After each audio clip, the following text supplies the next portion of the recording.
ဒီငါးကသားကောင်တွေရဲ့တိုက်ခိုက်ကြိုက်ခဲမှုကိုထပ်ခါခံရပေမဲ့မထွက်ပြေးဘူးတုံ့ပြန်မှုတော့မရှိသလောက်ပါပဲတေဆုံးမှုကိုလုံးဝမကြောက်သလိုပါပဲဒီငါးကသမုဒ္ဒရာနေရောင်ငါ Ocean Sunfish ဖြစ်ပြီးကမ္ဘာအသုံးမကျဆုံးငါလို့အများကခေါ်ကြပါတယ်ငါးဖမ်းသမားတွေကဒီငါးကိုဖမ်းမိရင်ပြန်လွတ်ပေးလေရှိကြပါတယ်ဘာလို့လဲဆိုတော့သူ့ခန္ဓာကိုယ်ကထူထဲတဲ့အယိုးတွေနဲ့မာကျောတဲ့အရေပြားတွေနဲ့လုံးလို့ပါပဲပေါင်2000လောက်4ချိန်ရှိတဲ့နေရောင်ငါးကစားလို့ရတဲ့အသားကပေါင်100လောက်ပဲရပါတယ်အဲ့ဒီအပြင်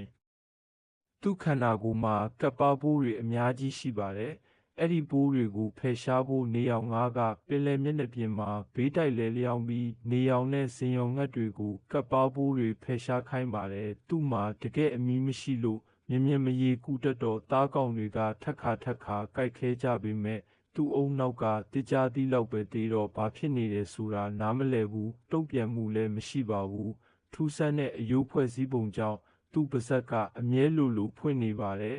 အစားအစာတွေအတွင်းကိုရေလိုက်ဝင်လာမယ်လို့မျှော်လင့်ရင်းရေထဲမှာပေါ့တန်မျောနေတာပါပဲဒါပေမဲ့ဒီအားလုံးကြားမှာနေရောင်ငါးက2တန်း45ကျော်အသက်ရှင်နိုင်ခဲ့ပါတယ်။ဘာလို့လဲဆိုတော့နေရောင်ငါးမတ်တကောင်ကတစ်ချိန်မှာဦးတန်း300ကျော်အထိထုတ်လွှတ်နိုင်လို့ပါပဲ။